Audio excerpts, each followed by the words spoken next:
Hello! Today I wanted to talk a little bit about processing emotions and sort of my journey of learning how to do this. I say journey because I'm still not an expert on how to process emotions. I don't know if really anyone is, and it is a constant journey. New emotions are always arising, and so I'm constantly working this and trying to improve. And I've been learning a lot. I've been watching a lot of videos and listening to podcasts and reading books about this. So I guess I'll start now. The first step is always to be aware of the emotions that you're experiencing. And awareness has been something that I've been practicing for a while, so it comes easy to me. But if you are struggling with awareness, I encourage you to practice throughout the day, trying to sort of just check back in, be like, how am I feeling right now? Like you just sort of check back in, little check-ins every once in a while.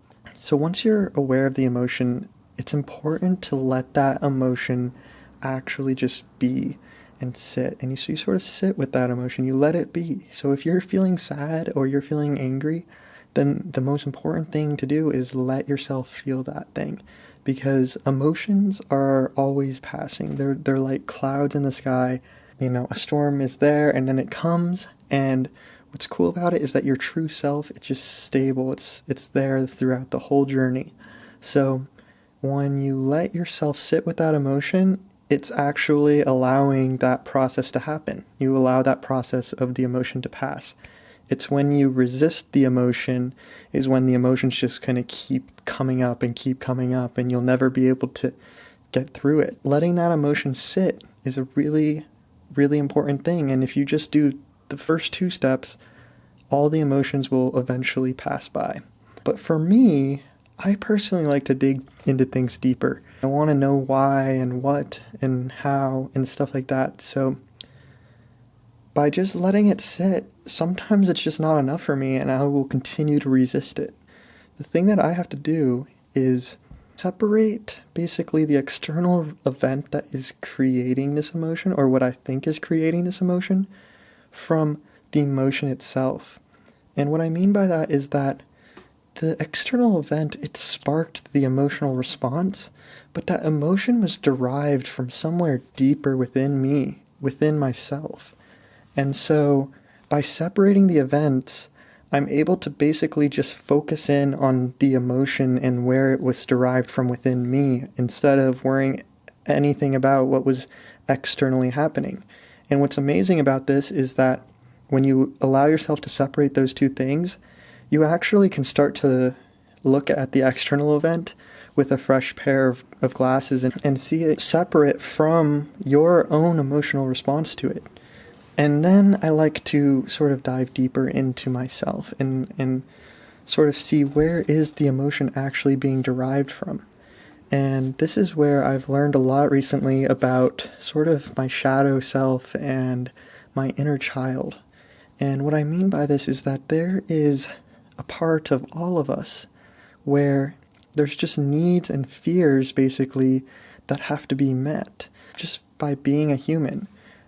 And what can happen is, when we're a kid especially, we can go through experiences or even traumatic experiences where those needs weren't being met, and those can leave a lasting impact on our emotions.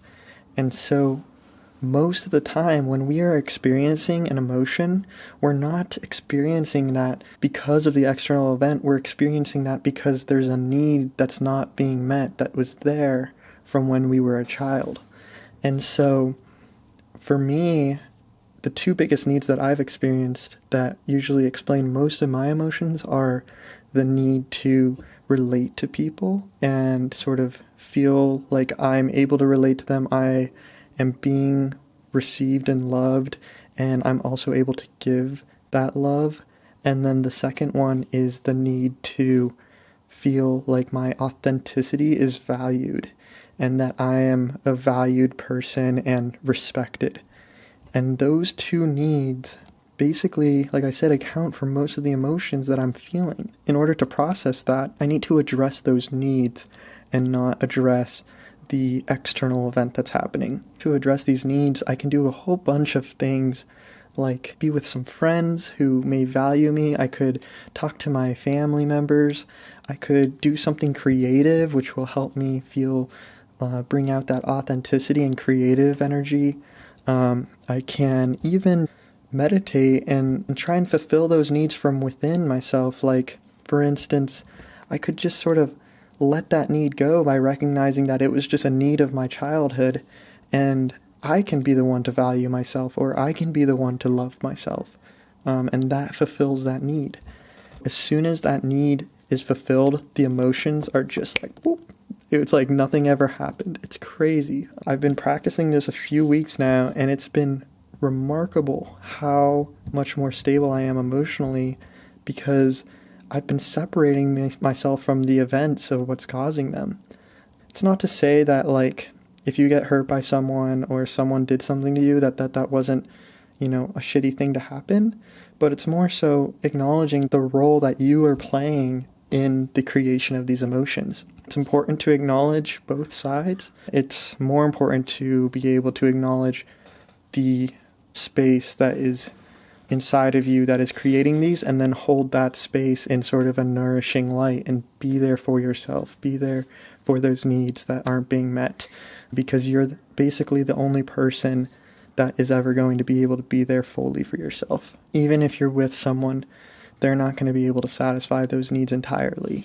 And so this sort of 4-step process of being aware, sitting with it, separating myself from the external event, and then nourishing my inner needs. So I hope that this helps you sort of gain some clarity as well. If you're more interested in this topic, I have lots of links that I could share of videos that I've watched, or books or podcasts about this. And I hope you have a wonderful day. Let me know how you think of this video, and I will see you in the next one. Thank you so much. Yes. Come on. Oh. Foot, up. His right foot. Nice. Oh. So yeah, you're trying to go up. Oh, yeah. You're trying to go up longer. And it was so sick. Oh man. Also, there were just wants to be like, yeah, this is a really good guidebook. Like, I met another climber that had that same one. Jeez Louise. It's like the only guidebook for the front range. Yeah, I guess out of all the guidebooks, it is one of the best. It does tell you this is like an area you can climb at, but as far as like actually the routes of that area, yeah, it's called Monagaloo. Come on. Yes. Yes. Yeah. Come on. This next one is good. Next one is good. It's nice and you got this. Nice and steady Nice. with your right hand. Oh. Dude, those are good. Oh my. God. Oh Those God. Are real. Come on. Oh. Breathe. What like, the hell? You just did that. Holy shit. Didn't even need the hype song. You got this. Now you need the hype song for the top out. You got this. Come on. It's good. It's Oh, good. let's Yes. go. Yes. That's a 7. Let's go. We were recording this. Yeah. Yeah. Hopefully it's still going. I hope it is. Dude, did you remember to press record?